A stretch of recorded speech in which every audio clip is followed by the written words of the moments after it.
जीव जंतु थे जो मुझे देख रहे थे, तो मैं वहां भी नहीं उसको मार सका। फिर मैं और दूर निकल गया, रेगिस्तान में चला गया कि वहां तो कोई नहीं होता है। तो रेगिस्तान में गया, जब वहां लगा मारने तो वहां सांप था। अब सांप है, ऊंट आ गया, कैसे मारूं। फिर मैं और जगह गया, फिर मैं जगह ही ढूंढता रहा, जगह ही ढूंढता रहा। फिर मैंने अपने आप को एक ज़मीन के अंदर एक सुरंग मुझको मिल गई। मैं उस सुरंग में भी चला गया और ऐसी जगह में पहुंच गया जहां ना कोई जीव, ना जंतु, और इंसान का तो मतलब ही कोई नहीं है। कहते उस अंधेरे में जैसे ही मैं कबूतर को मारने लगा तो कबूतर की दो आंखें मुझे देख रही थी, और कोई ना देखे, कबूतर तो देख रहा है ना। और उसकी वो टुक टुक देखती हुई आंखों को मैं देखकर कैसे उसके प्राण हरता। तो थक हार के अब मैं वापस आ गया हूं कि मुझे तो कोई ऐसी जगह नहीं मिल रही जहां पर मैं जाकर के इस कबूतर को मार सकूं। तो मुझे बताओ राजा ने क्या किया होगा? तीसरे बेटे को दिया, जिसके अंदर इतनी दया है कि जिसको मारने के लिए भेजा जा रहा है उसकी आंखों में भी वो दया और उसकी आंखों में भी जीने की आशा को वो देख रहा है। इतना सेंसिटिव, इतना करुणशील जो हो, राजा वही होना चाहिए। कहानी का सार ये निकलता है कि जब आप कुछ भी गड़बड़ करते हो, आप भले कभी पकड़े न जाओ, लेकिन आप असल में तो पकड़े ही जा चुके हो और आप उससे भाग भी नहीं सकते और आप उससे इनकार भी नहीं कर सकते। तो इस बात को याद रखना बहुत जरूरी है कि हम कभी अकेले नहीं होते। परमात्मा, ओंकार स्वरूप परमात्मा कहाँ है? सर्वव्यापक है। जो सर्वव्यापक है वो हमेशा मेरे साथ है, हर जगह में है, हर दिल में है, हर कण कण में है, हर स्थान में है, हर समय में है। और जो हर जगह मेरे साथ रहता है, मैं उसकी उपस्थिति में कैसे कुछ गलत कर सकता हूं? कैसे कुछ गलत करने की सोच कर सकता हूं? और अगर फिर भी मैं गलत करता हूं तो इस कर्म की फोर्स का जब दंड देने का समय आएगा तो उससे इनकार करने का फिर कोई हमको बहाना नहीं मिलेगा। हम कहें जी हमने तो नहीं किया, हमारा तो कोई दोष नहीं है। वाणी में, गुरु वाणी में बहुत सुंदर एक पंक्ति आई है, दद्दा दोष न दें किसे, दोष कर्मा आपण्या, जो मैं किया सो मैं पाया, दोष न दीजे अवर जना। जो कुछ हमको प्राप्त होता है वो हमारे ही कर्मों का भुगतान होता है जो हमें मिलता है। इसलिए कुछ भी करने से पहले सोचना चाहिए, कुछ भी बोलने से पहले सोचना चाहिए, कुछ भी करने से पहले सोचना चाहिए। और हम इंसानों को तो बेवकूफ़ बना सकते हैं, लेकिन हम ईश्वर को तो बेवकूफ़ नहीं बना सकेंगे, और हम अपने आप को भी बेवकूफ़ नहीं बना सकेंगे। हम कैसे भूल जाएंगे कि हमने ये कर्म किया है? पर मुश्किल ये है, बहुत बार लोगों को इस चीज़ का भी ज्ञान नहीं होता है कि गलत क्या है और सही क्या है। बहुत बार वो गलत को गलत न समझते हुए सही समझते हुए करते रहते, और बहुत बार इसी अज्ञानता की वजह से हम एक के बाद एक दुष्कर्मों का एक बड़ा खाता खोल लेते।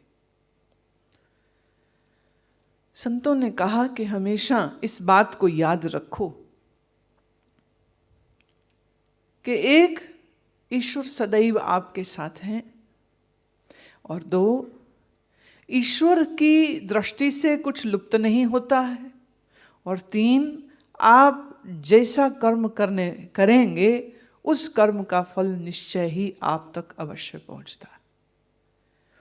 इसलिए कुछ भी करने से पहले, कुछ भी बोलने से पहले 100 बार सोचना चाहिए। बोलना मैं इसलिए कह रही हूं, महाभारत की कथा आपने देखी होगी। महाभारत का जो युद्ध हुआ कुरुक्षेत्र में, उस युद्ध की जो शुरुआत है वो द्रौपदी के सिर्फ एक वचन से हुई है एक स्टेटमेंट जो उसने दुर्योधन को कही थी, अंधे का बेटा अंधा। इतनी भर बात है, अंधे का बेटा अंधा। और वो जो जहरीली हंसी, वो हंसी दुर्योधन को चीर के रख गई थी। हालांकि पहले भी कोई पांडवों और कौरवों का आपस में कोई स्नेह प्यार नहीं था, पहले भी इनकी लड़ाई तो रहती थी, लेकिन इस वचन ने युद्ध की नींव रख दी थी। हम क्या बोलें सोचो, हम क्या करें सोचो।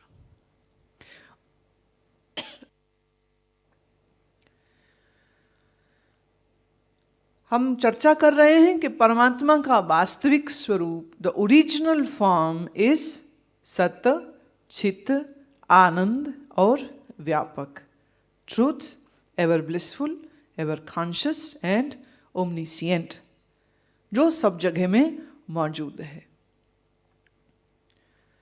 बिंदु भी तू है, सिंधु भी तू है। बिंदु मतलब अ ड्रॉप, सिंधु मतलब समंदर।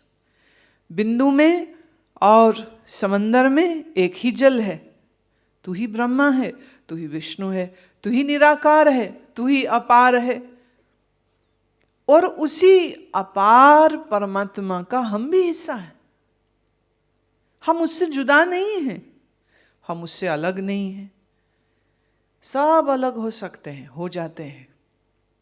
जैसे इस शिविर के लिए जो आप यहाँ आए हो, तो आपकी फैमिली, आपके पेरेंट्स सब आपसे अलग हैं इस समय, आप यहाँ पर रह रहे हो। लेकिन क्या ऐसा संभव है कि परमात्मा से भी अलग हमको रहना पड़ जाए? क्या ऐसा संभव है कि भगवान हमसे नाराज हो जाए? अक्सर ये ना फिल्मी डायलॉग चलता है, किसी के कोई तकलीफ आ जाए, कोई प्रॉब्लम आ जाए, बोले भगवान तो नाराज है मेरे साथ, भगवान तो नाराज है। भगवान किसी से नाराज हो ही नहीं सकता है। जैसे मिश्री मीठी ही होती है, मिश्री कभी नमकीन नहीं हो सकती। आपने ऐसी कभी मिश्री खाई जो नमकीन हो? नहीं। आपने कभी ऐसी नीम खाई जो मीठी हो? नहीं। जब नीम कभी मीठी नहीं, जब मिश्री कभी कड़वी नहीं, ऐसे ही परमात्मा तो आनंद स्वरूप है, वो किसी से कभी नाराज होता ही नहीं। अच्छा, जो नाराज नहीं होता तो फिर वो क्या राजी है हमारे साथ? मैं आपसे प्रश्न पूछती हूं। अगर भगवान हमसे कभी नाराज नहीं होते तो इसका अर्थ क्या ये हम माने कि वो राजी हैं हमारे साथ? नहीं है, राजी भी नहीं है। क्या है फिर? हाँ, तुमने ना कही, कैसे?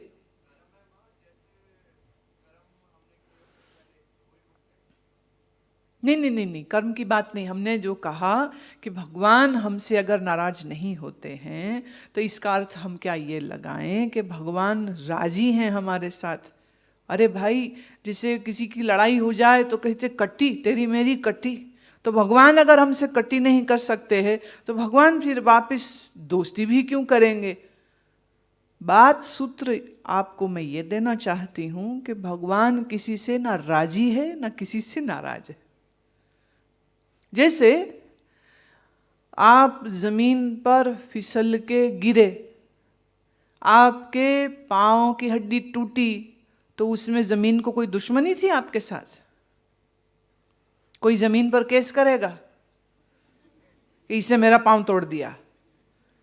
और अगर कोई ऐसा करने का सोचे भी तो लोग कहेंगे तेरा दिमाग खराब हो गया, जमीन को क्या लेना देना, तेरा पांव तोड़ करके उसको क्या मिलेगा? अगर आप ग्रेविटी के लॉज के अगेंस्ट चलोगे तो चोट आपको लगती है, जमीन आपको चोट नहीं लगाती। इसी तरह से जो कर्म का लॉ है, अगर आप उसके विपरीत चलोगे तो दंड कर्म आपको दे रहे हैं। ना ईश्वर आपसे नाराजी हैं, ना ईश्वर आपसे नाराज हैं। तो फिर ईश्वर क्या कर रहे हैं? ईश्वर का यही तो मजा है, वो कुछ कर ही नहीं रहे और फिर भी सब कुछ उन्हीं की सत्ता से हो रहा है। इसीलिए हम ईश्वर को निर्विकार कहते हैं। विकार मतलब चेंजेबल। आज खुश है, कल नाराज है। आज मम्मी पापा खुश है, कल हो सकता नाराज हो जाए। आज उनका मूड अच्छा है अगर उनकी पर्सनल लाइफ में कुछ प्रॉब्लम आ जाए, रिश्तेदार या ऑफिस में उनका मूड खराब है, तो वो आपके ऊपर भी चिल्लाने लग जाते हैं। तो उनके मूड चेंजेबल हैं। विकारी इसी को हम कहते हैं द चेंजेबल। लेकिन परमात्मा non changeable, is always blissful. So, whenever you are in a trouble, whenever your mind feels sadness, whenever your mind feels loneliness, do not run to any human being for solace. Go inwards to the Lord who is always blissful. You will get all your peace and calmness right from God. You need not go to anywhere, to anyone, to any place. इंसान तो बहुत ड्रामाबाज है, इसका कोई भरोसा नहीं। आज ये और तरह से है, कल ये और तरह से है। इसका मतलब होगा तो आपको हाथ जोड़ेगा, इसका मतलब नहीं होगा तो पहचानेगा भी नहीं, अच्छा तुम कौन हो। लेकिन एक स्थान ऐसा है, एक जगह ऐसी है, एक अस्तित्व ऐसा है जहां पर इस तरह के धोखे होने का कोई चांस नहीं है, जहां पर इस तरह की कोई मिसट्रीटमेंट हमारे साथ नहीं, मैल ट्रीटमेंट हमारे साथ कभी भी नहीं हो सकती।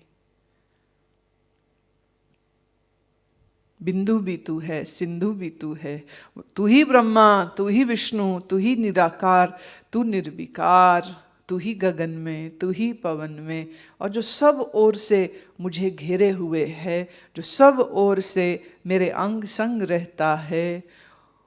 मैं कब अकेला? कभी भी नहीं। कभी हो सकता हूं मैं अकेला, कभी भी नहीं। मैं हो सकता हूं कमजोर, कभी भी नहीं। और जब जब तुम अपने आप को कमजोर महसूस करते हो, वो तभी करते हो जब आप इस सच्चाई को भूल जाते हो।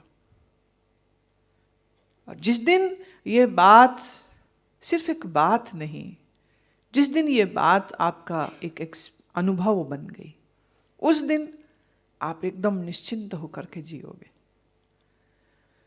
काम करो, मेहनत करो, चीजें मिलती हैं, पर फिर ये गारंटी थोड़ी है कि जो चीज मिली है वो कभी जाएगी नहीं। यहां चीजें मिलती हैं जाने के लिए, कोई बात नहीं। लेकिन एक है जो कभी मिलके आपसे दूर नहीं होता है, आपको कभी छोड़ता नहीं है।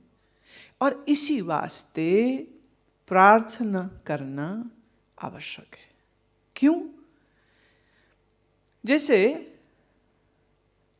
आपने अगर सोलर लाइट या सोलर हीटिंग सिस्टम देखा हो, तो वो जो पैनल है, अगर वो सूर्य की ओर उसका मुख हम रखें तो सूर्य की किरणें उसके अंदर एब्जॉर्ब होती हैं, और जो सेल्स होते हैं वो उस एनर्जी को स्टोर कर लेते हैं, और उस एनर्जी से पंखा चले, लाइट चले, या आपका पानी गर्म करो, जो चाहे सो आप कर सकते हैं। सोलर पैनल लगना चाहिए।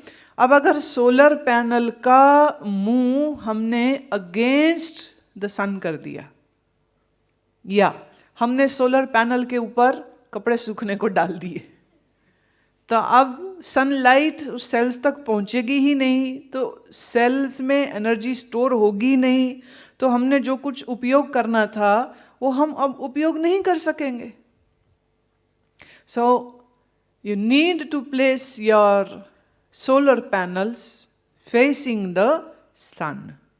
इसी तरह से हमको हमारा मन ईश्वर की ओर लगाने से ईश्वर की ऊर्जा, ईश्वर की शक्ति हमें मिलती है, हम शक्तिशाली होते हैं। लेकिन अगर हमारा मन ईश्वर से हम मोड़ के रखें, दुनिया की तरफ लगा करके रखें, तो हमको शक्ति कहाँ से मिलेगी? जैसे शरीर को शक्ति खाने से मिलती है, ऐसे ही मन को शक्ति प्रार्थना से मिलती। अब हम ये नहीं कह रहे कि तुम सुबह से लेकर रात तक प्रार्थना करते रहो, क्योंकि ये तुमसे होगा भी नहीं, it is not possible, right? लेकिन हम ये जरूर कहना चाह रहे हैं कि आपके दिन की शुरुआत प्रार्थना से होनी चाहिए। क्यों? जैसे सोलर पैनल अगर सन की तरफ है, अगर सूर्य की तरफ है, तो उसमें एनर्जी स्टोर हो जाएगी। इसी तरह जब आप प्रार्थना करेंगे तो आपका मन ईश्वर की ओर गया और ईश्वर से आपको वह सब सत्ता, स्फूर्ति, विद्या, बुद्धि, स्वास्थ्य, ये सब कुछ वहां से मिल जाता है। तो हमने आज सुबह बात की थी कि सुबह जल्दी उठने से और आसन करने से विटामिन डी का लाभ है, और आसनों का जो लाभ है वो तो हमारे शरीर को पुष्ट करता है, स्ट्रांग बनाता है। लेकिन हमारा मन स्ट्रांग कैसे होगा, हमारा मन ताकतवर कैसे होगा? तो मन को ताकतवर करने के लिए प्रार्थना की जरूरत होती। अब जब मैं प्रार्थना बोलती हूँ तो उसका अर्थ ये नहीं है कि आप किसी की लिखी हुई रटी रटाई प्रार्थना बोलने लग जाओ। जैसे मेरे सामने एक किताब है किसी संत की, तो उसमें बहुत सारी प्रार्थनाएं हैं, लेकिन वो उनकी भावनाएं हैं ना, आपकी तो नहीं है। When I say that you should pray in the morning, then I am pointing towards some system which you should follow, and the best system of praying can be chanting of mantra. When you do the mantra chanting, you empower your mind with the sound vibrations. What is a sound? It is a wave. It is a vibration. And every sound wave has a great impact on our body, on our limbic system, on our brain, on our mind.